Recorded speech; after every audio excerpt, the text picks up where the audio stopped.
Saludos y bienvenidos a una nueva entrega del Marcador con Sami Sadovnik, como todos los domingos desde las 7 de la noche, hora peruana, 8 en el este de los Estados Unidos, 5 en el Pacífico. Hoy vamos a hablar de arbitraje, hoy vamos a hablar del VAR y hoy vamos a hablar de las polémicas y la capacitación de los árbitros y la revisión de las nuevas reglas. Nos va a acompañar, qué mejor, que Javier Castrilli. Para hablar del arbitraje, qué mejor que la pedagogía, de la claridad, de la sapiencia y experiencia del ex árbitro internacional y mundialista Javier Castrilli, con quien hemos compartido Copas del Mundo, Copas América, Copa Oro, y que tiene una siempre crítica mirada al arbitraje, siendo parte, por supuesto, del gremio. No hace mucho, director del arbitraje chileno y, por supuesto, también hoy en la capacitación de las nuevas generaciones del arbitraje.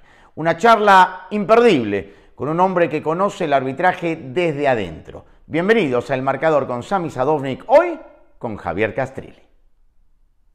Nos da muchísimo gusto saludar a Javier Castrilli, el ex árbitro internacional, pero además gran amigo y compañero de tantas jornadas de Copas del Mundo, de Copas América y de Copa Oro, a quien le agradecemos la gentileza de su tiempo para compartir con nosotros en el Marcador de hoy. Javier, un gusto saludarlo. ¿Cómo le va?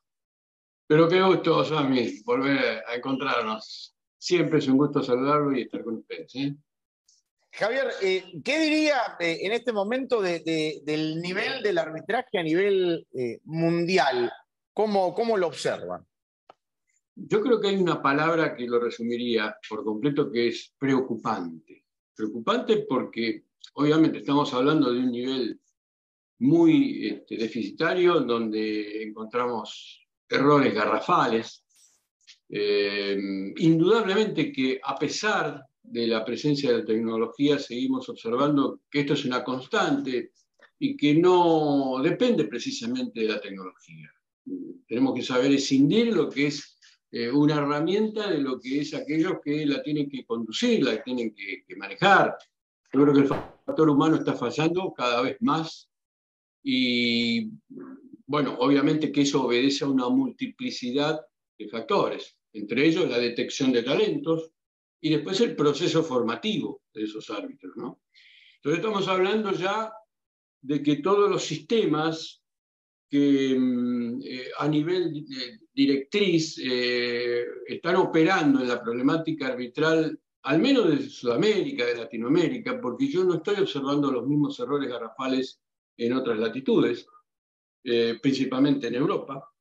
Yo creo que se está equivocando el camino en cuanto a la elección de aquellos que tienen que instruir y la forma, el método en el cual están instruyendo y capacitando a los árbitros. No tiene otra lectura.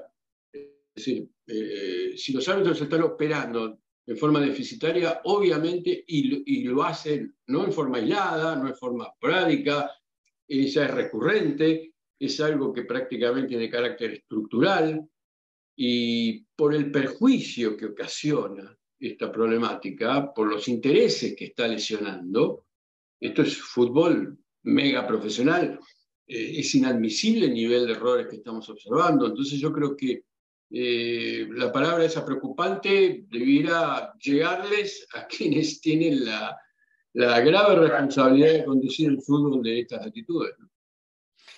El ingreso del VAR como herramienta, es verdad, y bien destaca usted, son finalmente los hombres los que la manejan y la deciden.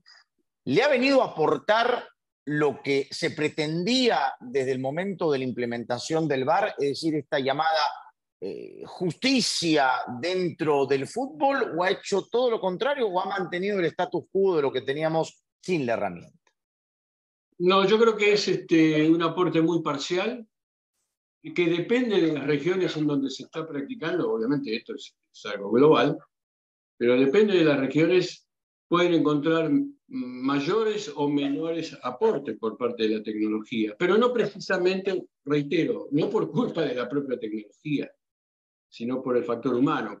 Y obviamente que la tendencia mayoritaria es echarle la culpa a la tecnología, pero estamos observando de que sin tecnología, sin ir más lejos, días atrás en la Copa Chile no operó el VAR y el árbitro no dio un gol que ingresó al arco de manera brutal. Digamos, el arquero la sacó un metro adentro del arco, ¿no?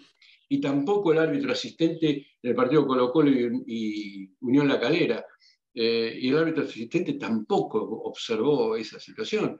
Entonces estamos hablando de que esa preocupación que tendría que embargarlos a aquellos que tienen que responder, a quienes conducen, ¿no? Los dirigentes tienen que dar respuesta a esto y está en manos de ellos, porque evidentemente por parte de quienes conducen a los árbitros ya vemos los resultados.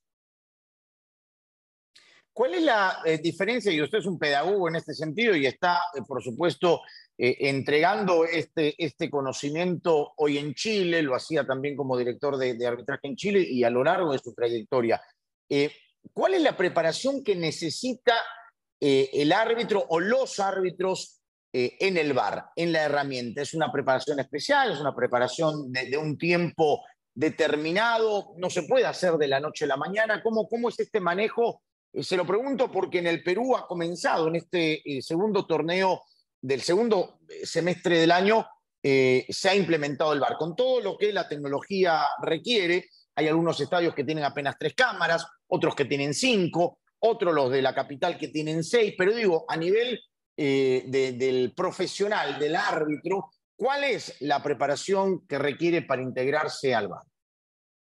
Bueno, primero y principal, tú has visto que con el correr de los mundiales, a partir del Mundial de Rusia, en donde se comenzó a implementar el VAR, ya en el Mundial de Qatar existieron árbitros que fueron únicamente a trabajar con el sistema VAR, ¿no es cierto? Es decir, que se busca una especificidad, una especialidad, obviamente porque todo nuestro aparato sensorio motor como árbitros realiza un trabajo, una gimnasia absolutamente distinta a la que realiza una persona sentada observando una cámara de televisión, una pantalla de televisión. Pero en la realidad, en la práctica, en estas latitudes no está ocurriendo lo mismo. Es decir, que los mismos árbitros que son centrales, que son asistentes, después desempeñan esa función y se van rotando, ¿no es cierto? Eso es uno de los principales errores que se está cometiendo a nivel operativo. Digo, esa especialidad que se busca la FIFA en los torneos debe llevarse a nivel doméstico para ir ajustando las cosas y que esos árbitros no desempeñen más la función de central o asistente. Las resistencias que existe para que esto ocurra, evidentemente, están en los propios árbitros que no quieren, es decir, quieren absolutamente todo, quedarse con todo, seguir dirigiendo y aparte estar en el VAR. Entonces, eso es una resistencia que estamos observando no solamente acá en Chile, sino también en Argentina y en otros lugares. Cada vez más hay árbitros que dejan esa función, pero por el momento es absolutamente insuficiente. Dejan la función central y se convierten en árbitros VAR exclusivamente. Son contados con los dedos de la mano. Pero bueno, más allá de esto, que en sí ya genera una dificultad, observamos que aquellos que tienen serias dificultades para la lectura de las faltas, como árbitros centrales, obviamente lejos habrán de estar de tener una lectura distinta cuando lo observan por una pantalla de televisión. Ese es el problema. El grave problema de la capacitación de los árbitros, en donde se realizan capacitaciones sobre personas que evidentemente no están con una base mínima indispensable como para ser árbitros por el entendimiento del juego y por la lectura que ellos dan a la coordinación de movimientos. Es decir, todo movimiento tiene que sufrir una interpretación por parte del árbitro observador. Si ese árbitro observador no está capacitado para develar realmente las intenciones que conllevan esos movimientos, obviamente que el producido, que es una vez que los estímulos se graban en la corteza cerebral, tiene que ser evaluado. Si esa evaluación no es conveniente, la respuesta que va a llevar ese ser humano, obviamente que no va a ser la correcta. Y eso es lo que está ocurriendo. Estamos viendo patadas descalificadoras que los árbitros lo van manejando, porque aparte existe el factor subjetivo y las presiones del entorno para que ese árbitro obviamente trate de sacar el partido de la mejor manera posible y no que se ajuste a la regla de juego y darle a cada uno lo que le corresponde. Entonces hay un conjunto, una multiplicidad de factores que ayudan para que ese arbitraje no sea un garante de la seguridad jurídica que tiene que ser para darle a cada uno lo que le corresponde. Entonces, la problemática arbitral es de una complejidad y de una profundidad tal que merece ser analizado y estudiado convenientemente y que desde las distintas asociaciones no lo están realizando. Lamentablemente, la elección de los que dirigen a los árbitros es equívoca porque por lo general se refugian en una persona que ha tenido cierta trascendencia en el arbitraje doméstico, conocido por los dirigentes, y confían de que esa persona, por el solo hecho de haber desempeñado medianamente bien el arbitraje en el orden doméstico, ya es, digamos, motivo suficiente como para que se encargue de enseñarle a los árbitros. Y estamos encontrando también muchos de ellos que ni siquiera tienen la capacidad para verbalizar, para exteriorizar y para hacer un marco conceptual de sus vivencias y de sus experiencias, conjugarlo con los conocimientos y trasladarlo a aquellos que lo suceden en el camino del arbitraje. Como verás, digamos, no faltan motivos causales realmente de peso como para que en este momento, al menos acá en Sudamérica y en Centroamérica, tengamos las dificultades que tenemos. Evidentemente, si insistimos en transitar los mismos caminos, es muy difícil, yo te diría, imposible encontrar resultados diferentes. Y esa complejidad se ha llenado mucho más todavía cuando uno escucha, cuando se publican los audios del VAR, la complejidad que tiene el árbitro para estar no solamente concentrado en lo que significa el mismo juego, sino por los auriculares en donde a los gritos lo llaman cuando hay alguna jugada polémica. Os hemos escuchado fundamentalmente en Conmebol, a diferencia de lo que se ha publicado en Inglaterra, por ejemplo, la cantidad de gritos que vienen desde el propio kiosco del VAR, de la cabina del VAR de los árbitros, y que hace más complejo el trabajo del árbitro, que tiene que estar totalmente metido y concentrado en el juego y a la vez escuchar a los colegas que le están diciendo las cosas desde esa cabina. Mira, dos cosas. Lo primero, el principal, es una experiencia que yo tuve acá cuando arribé a Chile,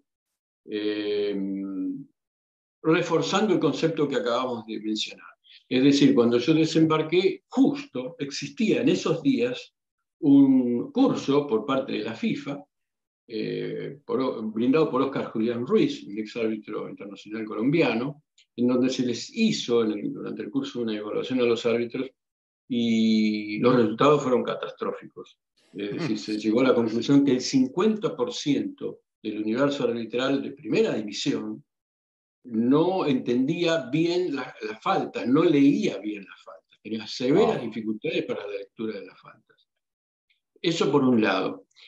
Por el otro, yo te digo de que, obviamente, nosotros, al ser tan recurrente esta problemática, y paralelamente a eso, al desarrollarse tanto la tecnología, cada vez más vamos camino a considerar que el arbitraje humano en el fútbol es una especie que va camino a la extinción por la aparición de la inteligencia artificial. Mal que nos pese, digamos, obviamente, aquellos que concebimos el fútbol de otra manera, lo vemos hoy y ya es otra disciplina deportiva. Hasta tenemos que esperar para gritar un gol. Digamos, vemos un gol y digo, no, pará. Y genera dos sensaciones. No, fíjate que genera dos sensaciones horribles. ¿Por qué? Porque el que ha convertido un gol, su equipo convirtió un gol, le despierta la sensación de temor. Tiene miedo de que el VAR se lo anule. Correcto. Porque cuántas veces no observamos ninguna falta, digamos, en tiempo real, y después el VAR descubre que existió en instancias anteriores a que se desarrollara el gol una falta previa. Y por el otro lado, aquel que sufrió, que experimentó ese gol en contra, obviamente que despierta la esperanza de que lo salve el VAR y que le anulen ese gol.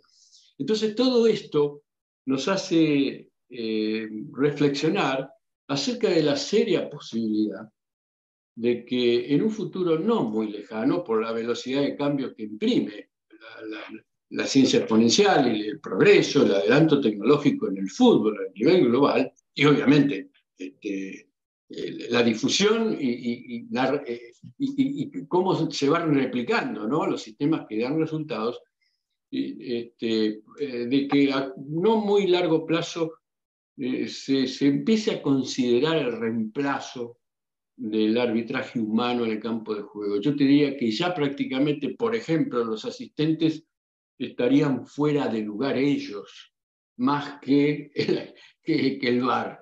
¿Por qué? Porque lo vemos cada vez más reducida su acción de trabajo. Hoy, precisamente, la FIFA, demasiado tarde a mi gusto, porque ya desde el Mundial de Rusia lo veníamos sosteniendo, incluso en las transmisiones de fútbol de primera, la necesidad de que ese preciosismo técnico nos dejaba una sensación de injusticia cuando se anulaban goles por la punta de la nariz. Entonces decíamos, no, tiene que ser cambiada la regla del fuera de juego. Bueno, recién ahora hay una iniciativa de prueba, ¿no? A eso quería apuntar, Javier, sobre las observaciones y las pruebas que se van a hacer con respecto a la regla 11. Habíamos visto, hablando de inteligencia artificial en el Mundial, estos vectores que se trazan el fuera de lugar de uña, del fuera de lugar de agujeta, del fuera de lugar de la punta del botín. Y ahora con estas observaciones que parecen, la International Board, tratar de recular con respecto a esta situación y hacerla un poco más viable. ¿Qué opina usted de estas observaciones con respecto al fuera de lugar de la cual publicó hace unos días la International Board? No solamente están absolutamente justificadas, sino que aparte son totalmente extemporáneas. Debieron haber sido, esas transformaciones se debieron haber producido mucho antes. Lamentablemente, el International Board todavía sigue colocando el carro delante del caballo, ¿no es cierto? Es decir, siempre va detrás de los acontecimientos y uno se pregunta cuántas injusticias se hubieran evitado si se hubiera modificado esa reglamentación. Actualmente seguimos con la vieja, y de lo que estamos hablando, esto de que hay una modificación, recién va a estar en estado de prueba en países como Suecia, como Italia y como los Países Bajos. Es muy incipiente eso. Espero que el año que viene ya directamente sea incorporado en el plexo normativo del fútbol.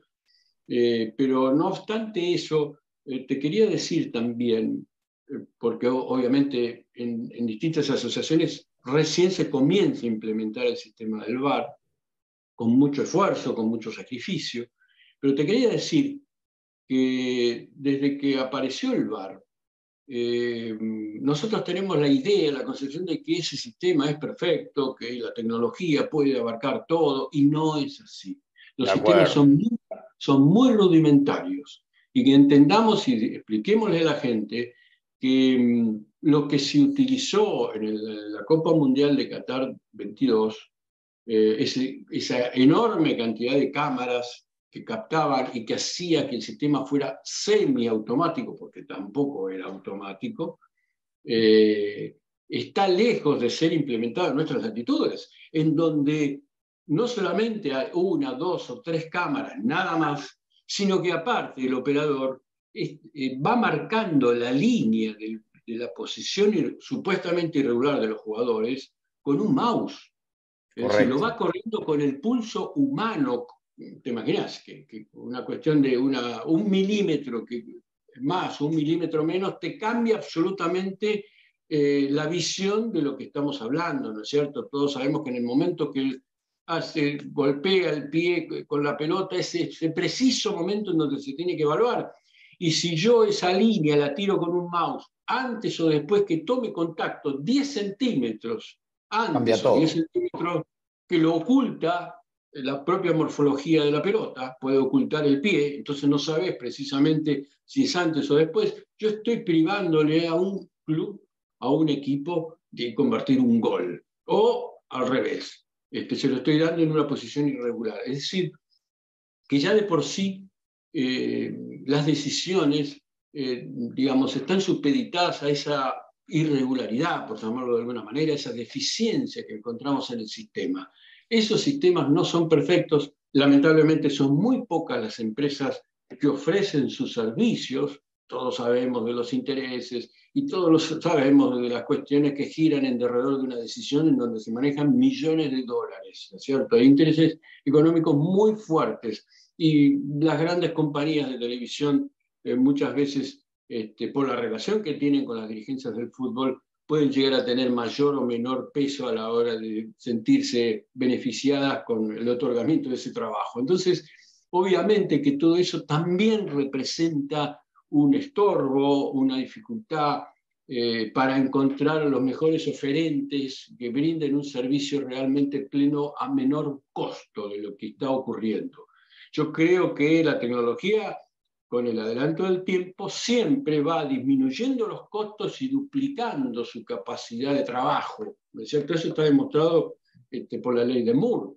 Entonces, eso nos hace pensar y también dudar y sospechar de que en la actualidad debieran existir empresas que pudieran llegar a brindarnos a través de este sistema un mejor servicio de lo que lo están haciendo algunas de las que en este momento están operando. Principalmente acá en América del Sur, en donde son dos empresas las que están trabajando y la verdad que las dos trabajan con las mismas dificultades y límites de los que estamos mencionando y los resultados realmente no son buenos. Muchas de esas veces le echamos la culpa a los árbitros, porque acá se ha dado con Mediapro de echarle la culpa a los árbitros, el partido estar 7, 8 minutos suspendido y todo el mundo insultando a los árbitros por su incapacidad y después vos te enterás que se le había cortado el sistema del VAR a los árbitros. Eso sucedió en Perú también, es verdad. Claro, que cosas que no trascienden, ¿no es cierto? Y que son muchas dificultades con las cuales los árbitros tienen que estar trabajando. Entonces, digamos una cosa y digamos la otra. Hay árbitros que son incapaces, que no merecen estar en primera división, otro tanto merecían un proceso de capacitación mejor, pero también encontramos estas dificultades técnicas a la hora, no ya de la tecnología, servicio técnico, sino de aquellos que tienen que brindar un servicio y no responden a lo que los contratos establecen, ¿cierto? Javier, hablando de pruebas, ¿le gustó esta prueba que se hizo en el Mundial de Clubes de la FIFA y en el Mundial Sub-20 de Argentina, esto de que el árbitro explica al estadio y a la transmisión de televisión a viva voz cuál es la decisión que ha tomado a través del VAR?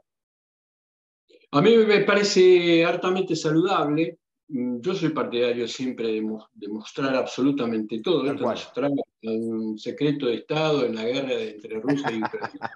Digo, a ver, muchachos, pongámonos de acuerdo.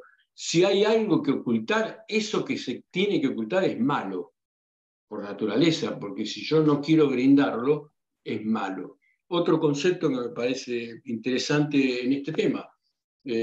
A ver, todo lo que está ocurriendo lesiona inversiones afectivas, por sobre todas las cosas. Por encima de las económicas, de las laborales, está el afecto de aquel que paga su entrada y hace de que esto sea un mega negocio, ¿no es cierto? Entonces, por respeto a esa sensibilidad, a ese afecto que le brindan los hinchas al fútbol, y que precisamente es el motor que hace que el fútbol sea la disciplina de mayor poder de convocatoria en el mundo, por ese respeto hay que brindarle la información, hay que explicarle, porque se merece saber qué es lo que está ocurriendo. Entonces no hay que ocultar las cosas. Entonces toda la información que está ocurriendo, cuanto mejor la difundamos y cuanto más la difundamos, yo creo que es mucho más positivo, mucho más beneficiario para aquellos que obviamente necesitan saber qué está pasando y son los que, reitero, con su afecto y con su inversión también motorizan a esta disciplina deportiva que todos tanto amamos, ¿no es cierto? De acuerdo, lo hizo la Conmebol, lo hace en la Libertadores, lo hizo en la eliminatoria, lo hacía Bricio Carter cuando era el director de arbitraje en México, no lo hace Archundi ahora, pero bueno, por lo menos es verdad, de transparentar, ¿verdad? Las decisiones. ¿Sabes lo que ocurre? Que lamentablemente también tenemos que tropezar con esa resistencia por parte de los árbitros, que se creen que son sagrados, que son intocables, que se la saben todas, que son los únicos que saben el reglamento, y que, no, ¿cómo vas a venderlo frente a todo el mundo? No, si hay un error hay que tratar de taparlo. ¿Cómo tratar de taparlo, muchachos? Es decir, yo creo que la visión de aquellos que conducen a los árbitros no tienen que actuar con una estructura lógica de un sindicalista. Digo, a ver, los sindicatos que corren por un canal paralelo, que defiendan los intereses de los árbitros, pero el que tiene que conducir a los árbitros tiene que trabajar en procura del beneficio del fútbol, no en beneficio de los árbitros. Él está gerenciando un cuerpo arbitral para beneficio del juego, no para defender a los árbitros y tapar sus macanas. Entonces, si un árbitro cometió un error en un partido, esto es alta competencia, no es el nivel bajo ni medio de un sistema educativo. No podés decir, no, tenés que aprender, yo te voy a proteger. No, muchachos, esto es alta competencia. De la misma manera que dirigen los mejores partidos, en los mejores estadios, los mejores jugadores y viajan por el mundo, también el nivel de exigencia tiene que ser directamente proporcional con el nivel de competencia que ellos dirigen. No pueden cometer los errores que cometen. Y hay errores que merecen directamente la baja del árbitro, porque está denotando y connotando que no está capacitado para dirigir fútbol de alta competencia. Es así de sencillo.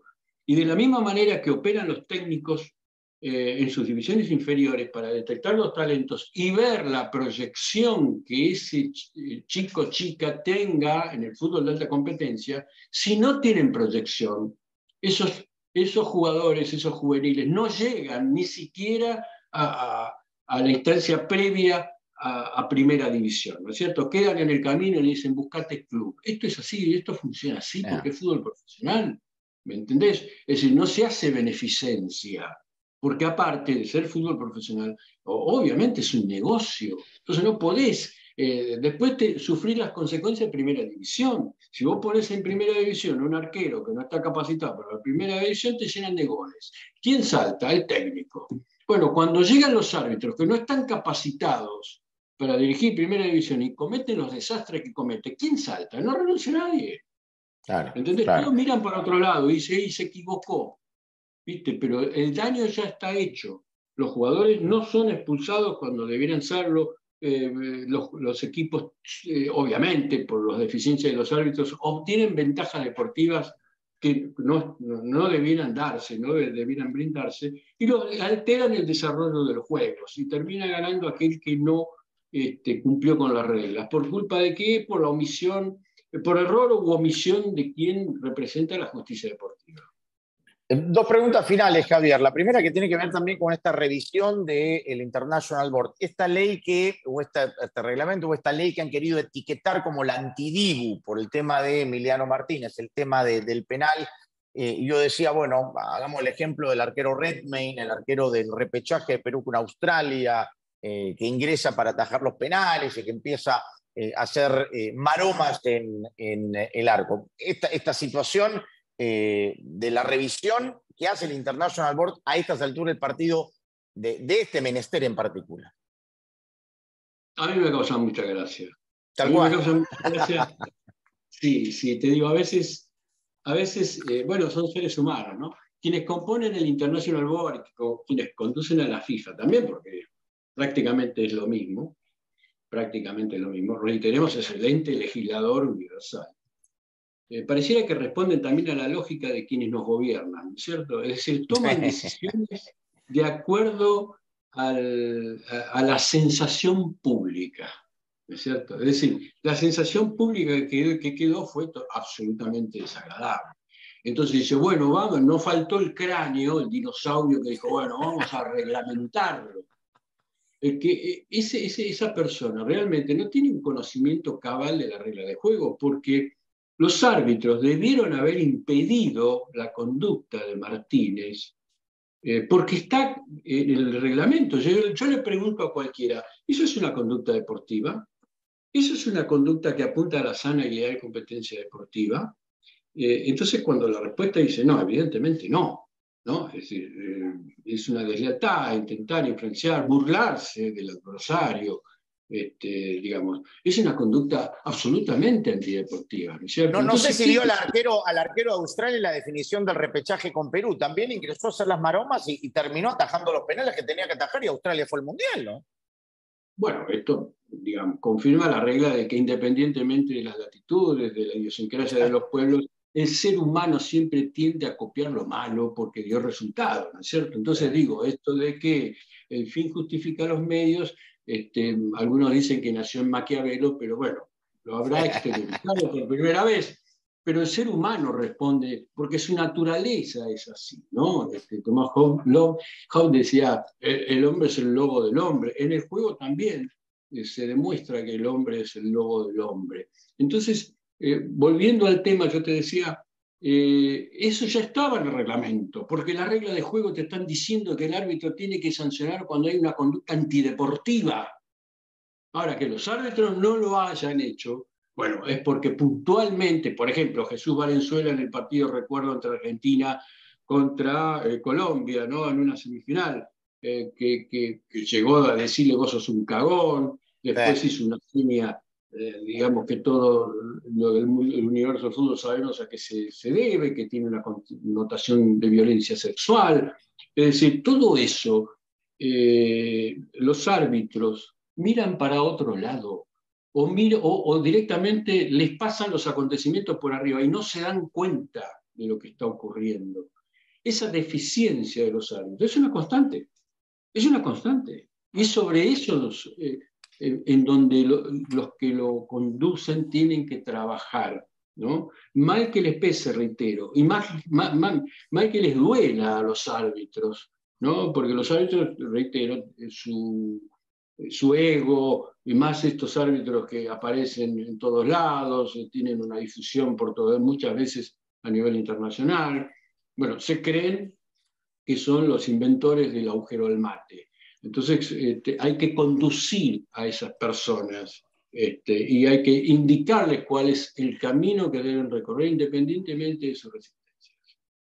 Y la última, Javier, hoy los y las jóvenes quieren dedicarse al arbitraje. Digamos, usted nota que hay una afición y una cercanía a los jóvenes que quieren, digamos, abrazar esta carrera, o lo ve cada vez en menor grado. Bueno, por eso yo insisto siempre de que el arbitraje es una actividad que debiera ser abordada por las ciencias, ¿no es cierto? Porque tiene un material riquísimo, principalmente para esas ciencias sociales que se encargan del estudio de las conductas individuales y colectivas, ¿no es cierto? Pero también de la neurociencia. Pero yo te digo que con la aparición de este supuesto profesionalismo que viene pregonando desde los años 90 el fútbol. Recordemos que Joseph Blatter fue uno de sus principales impulsores de lograr el profesionalismo en los árbitros. Obviamente que como todas las cosas en el mundo tienen sus pros y tienen sus contras. Los árbitros ineludiblemente tienen que concentrar su atención si es que realmente pretenden mejorar. Y eso muchas veces el árbitro que no es profesional no lo puede hacer porque tiene que prestar atención cómo ganarse la vida fuera del arbitraje, que es lógico y comprensible. En nuestra época todos teníamos un trabajo y de ser necesario todos, utilizo un nosotros inclusivo porque obviamente me parece que era el espíritu que reinaba en todos nuestros compañeros, nuestros colegas, hubiéramos pagado si hubiera sido necesario para que pudiéramos dirigir, ¿cierto? Es decir, la vocación te llevaba a transitar el camino del arbitraje. El advenimiento del profesionalismo trajo como externalidad negativa que muchos chicos y chicas se acercaran al arbitraje por lo que gana un árbitro internacional. No solamente eso, que ya de por sí, digamos, está viciado, ¿no? Desde el origen, ¿no?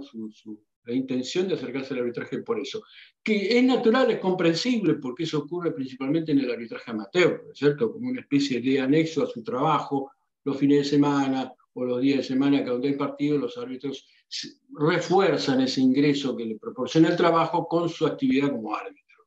Algunos viven de eso, pero bueno, porque obviamente en nuestras latitudes la tasa de desempleo es enorme, entonces hasta llegan a vivir, a sobrevivir con eso, ¿no? Son mendigos a sueldo.